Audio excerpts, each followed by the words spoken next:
So, um, we are teaching, we have been teaching about tongues and the things that tongues meant, how tongues is important for every believer. So we say that every believer should pray in tongues.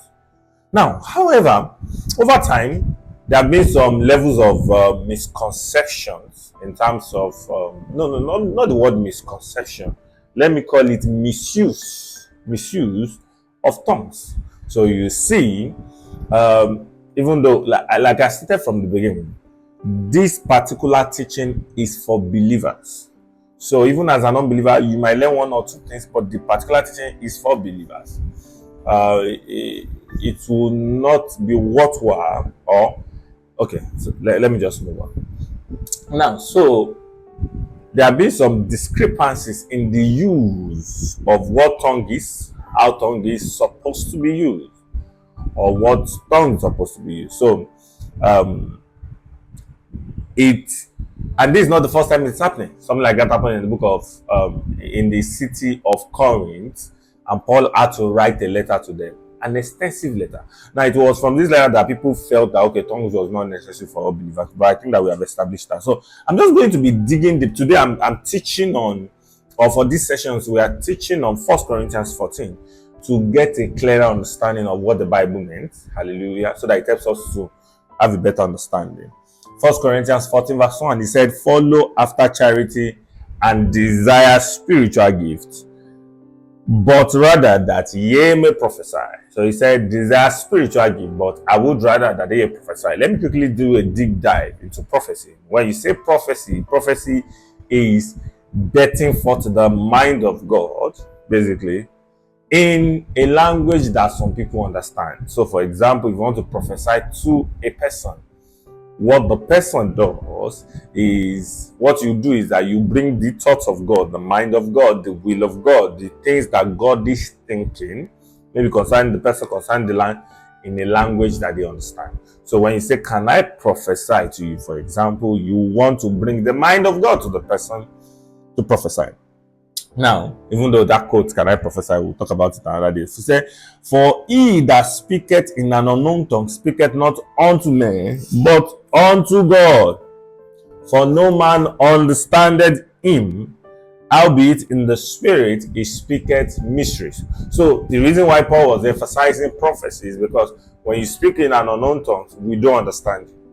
It's just like Kalibo Sofaria says, we don't understand what you are saying. We don't. So we don't get you. Hallelujah. I'm particularly talking about tongues this time around for congregational use, so that it helps us to be more effective in our tongue speaking. We have established the meaning of tongues, the definition of tongues, blah blah blah. Last in other teachings, he said, verse 3, he said, but he that prophesies speaketh unto men to edification and exhortation and comfort. Now note two things. In verse 4, he said, that speaketh in an unknown tongue edified himself. So Paul was not saying you should not speak in tongues. Paul was not saying you should not speak in tongues. Paul was rather talking about how tongues is a useful tool when it comes to edifying the church. There is such a thing that we call congregational worship. In the Christendom, congregational worship is when two or more of believers gather together to maybe worship God, to pray to God, to do things together, to commune, basically. It is what we do on your Wednesday's Bible study. It is what we do on Sunday's Bible study. What is happening is congregational worship. So when we are doing congregational worship, the Bible said in that type of meeting, I would rather that you speak in tongues, or I would rather that you prophesy rather than you speak in tongues. So what does it mean? It means that if you want to lead us, I would rather that you prophesy instead of speaking in tongues. Why? Because when you speak in tongues, we don't understand you, and if you are supposed to minister to us in congregational worship, you cannot communicate through tongues, because we will not understand you. Our own mind will be unfruitful. Your own mind will be unfruitful. Hallelujah. So Paul did not in any way say they should not pray in tongues. Paul just said that for individual worship, pray in tongues. For congregational worship, I would rather that ye prophesy instead of speaking in tongues. So He said, verse 5, he said, I would that ye speak in tongues, but rather that ye prophesy, for greater is he that prophesy than he that speaketh in tongues, except he interprets, that the church may receive edification or edifying. So we see there is a process. So what we are saying is that, look, let me take a deep bite into this. I have seen people that will come on the altar, and for, let's say that you have a prayer, and the next thing is they are supposed to lead notes. They are supposed to, you can lead a prayer and also do an individual prayer within your prayer. So within that part of session, of course, you can pray in tongues. So for example, I am leading a prayer. I say, can we bless the name of the Lord this morning? And say, Father, we bless you. We want to thank your holy name. Oh, bless the name of the Lord, everyone. Say unto the Lord that God is good. And then, while I have led the people to continue that, I want to continue my own worship to God, or my own praise to God, or my own thanksgiving. I can burst in tongues and say, Kiliba sufrash eleve to see. Hallelujah. But if I want to communicate to the church to say, can we bless the name of the Lord? I cannot say Kiaparo Koshia. They don't understand what I'm saying. So Paul said, greater is he that prophesieth than he that speaketh in tongues, except that person that is speaking in tongues interprets. I would kick this a little bit also. Now, so it is also important. Even I have seen mistresses that are supposed to lead us in worship, congregational worship, and then you see, let's say that they had 30 minutes, and for 25 minutes they are speaking in tongues, and I'm like,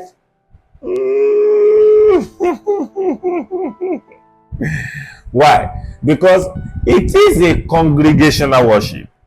If we want to do congregational worship, we must speak in the language that everybody understands, except being led.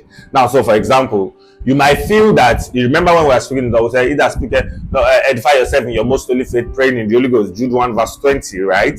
So a minister or a believer, a minister can feel that there is a need to edify at that point and say, can we all pray in tongues? There is nothing wrong in that.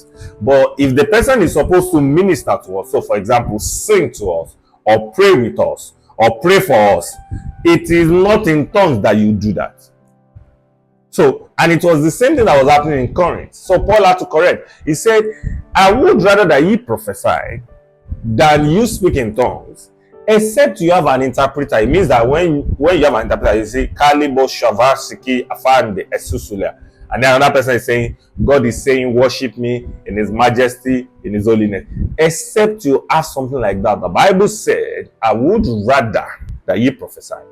So even though tongues is good for use, whether individual or congregational, it is not for confusion. It is not for you to come and be garrulous. It is not for you to come and, no. That's not. Verse 6. Now, brethren, if I come to you speaking in tongues, what shall I profit you, except I speak to you, either by revelation or by knowledge or by prophesying or by doctrine? Imagine I want to preach the gospel to you like I'm preaching now, and I'm speaking in tongues to you. You will understand. So it's the same thing. So it is a problem when something that is supposed to be used for the edification of people has been turned into a subject of ridicule and is now being misused. And it is something that is very important that we have to highlight. Why? Because you see, people have misused this over time. So Paul was speaking forth about look, especially when you want to do congregational worship. If you want to do your own personal worship, it's fine. I know that some people ask me, what do you mean? So what do you say to chants, blah? We are coming there.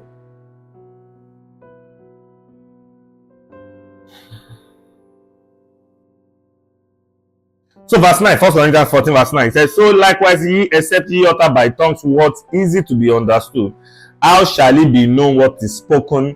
For ye shall what? Speak into the air. If you come and say, Kipa legi shobareva, you are speaking into the air. When it comes to congregational worship, you do not speak in tongues. for a long time, especially.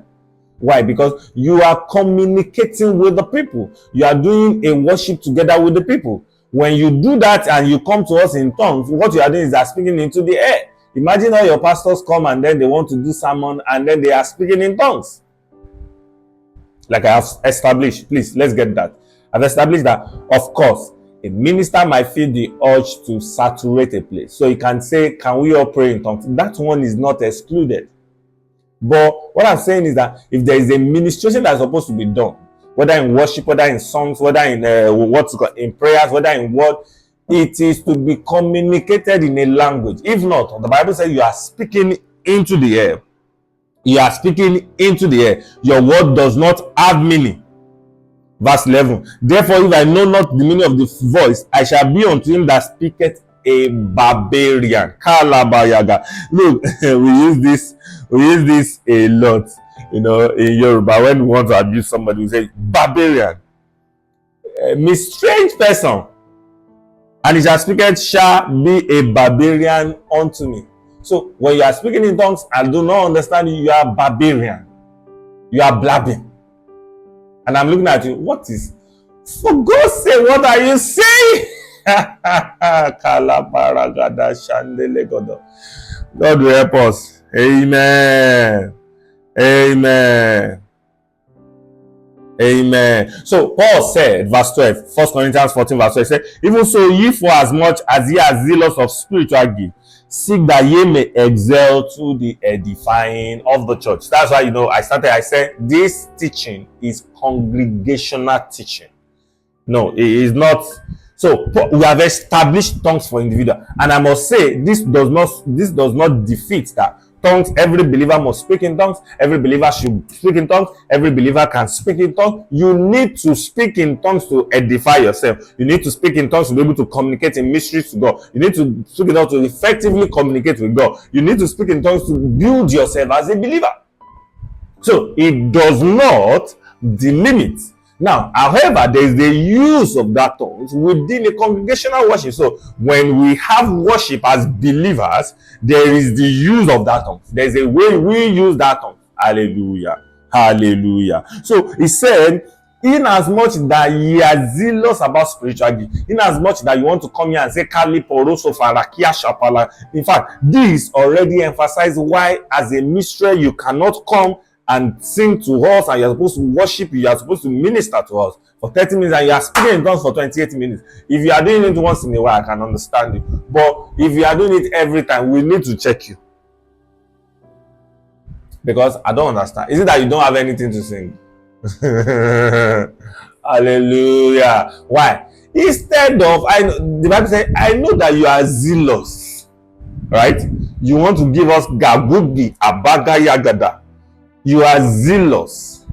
But he said, seek that ye redam, right? Seek to the edification of the church. Except within a congregational worship, you are saying people should also do their own personal devotional worship within. So we can be in church and people are still doing personal worship. You can say, speak unto God by yourself. So you have done your job, you have led them. So for example, maybe like you have sang a song and the song has touched everybody, or you have prayed the prayer and the prayer has touched everybody, or you have taught a word and the word has taught everybody. You just say, can you just pray? That is a different thing. But when you come and you are ministering to us in tongues, that's why, let me emphasize, there are people that also learn tongues. There is this we on this channel for now, we do not want to be controversial, but there is a song that is quite common, right? You can browse it out later. If you know what I'm saying, you can look at the thoughts in my heart and say. So this song started with a tongue, and I see people minister that song, and they have scored the tongues, and I'm like, are you guys okay? Oh, Galabaya Gasaprasha. What is your problem? Why are you scoring tongues? I attempted to sing that song. But so, look, let me say this. Even the artist is not supposed to score its tongues